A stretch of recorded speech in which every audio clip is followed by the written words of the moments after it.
why look at the wrong side? Let's look at the brighter side of life. I have a team to handle everything. এটা তো আসলে a big honor because if I'm not important in their life, they won't be talking about me at all, right? কিন্তু আসলে আমরা যেটা দেখি যে আপনি আসলে যেমন আলোচিত একইভাবে তেমনই সমালোচিত। আসলে এটা আপনার ক্ষেত্রেই কেন হয়? কি মনে করেন আপনি? I see it as a good thing কারণ আমার মনে হয় যে মানুষের জীবন খুব স্বল্প এবং প্রত্যেকটা মানুষের নিজস্ব জীবনে অনেক স্ট্রাগলস আছে সেই জায়গায়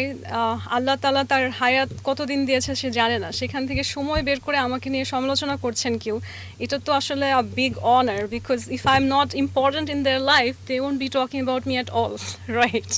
ওকে, ওকে আমরা বুঝতেছি এটা আপনি আসলে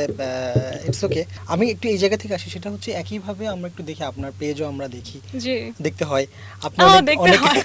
অনেক পোস্ট শেয়ার করেন, অনেক নেগেটিভ কমেন্ট দেখি, কমেন্ট বক্সে অনেক ধরনের নেগেটিভ স্ল্যাং দেখি, নেগেটিভ কমেন্ট দেখি, এগুলো আপনাকে কোনোভাবে নাড়া দেয় কিনা বা আপনি আসলে আমি দেখি না আলহামদুলিল্লাহ because I have a team to handle everything অন্য জায়গায় কী লেখা হয় জানি না বাট আমার নিজের প্রোফাইলে পেজ বা কোথাও একেবারে ফেক আইডি বা 30টা 20টা ফ্রেন্ড এরকম আইডি ছাড়া একদম সরাসরি নিজের আইডি থেকে কেউ গালি লিখে এরকম খুব একটা চোখে পড়ে না সো আমি বুঝি যে এগুলো যে করছে তার সাহস থাকলে বা সে যদি আসলেই মিন করতো তাহলে নিজের আইডি থেকেই লিখতো বাট আমার একটা ভালো টিম আছে ভলান্টিয়ার দে কন্ট্রোল এভরিথিং আর আমার দেখার আগেই তারা রিমুভ করে দেয় সো দ্যাট আমার মেন্টাল স্ট্রেস না হয় আর আপনি যেরকম বলেছেন যে নেগেটিভ কমেন্টস এখনও যদি আপনি আমার সামনে ওপেন করেন দেখবেন যে নেগেটিভ কমেন্টস যত আছে তার চেয়ে বেশি পজিটিভ কমেন্টসও আছে so why look at the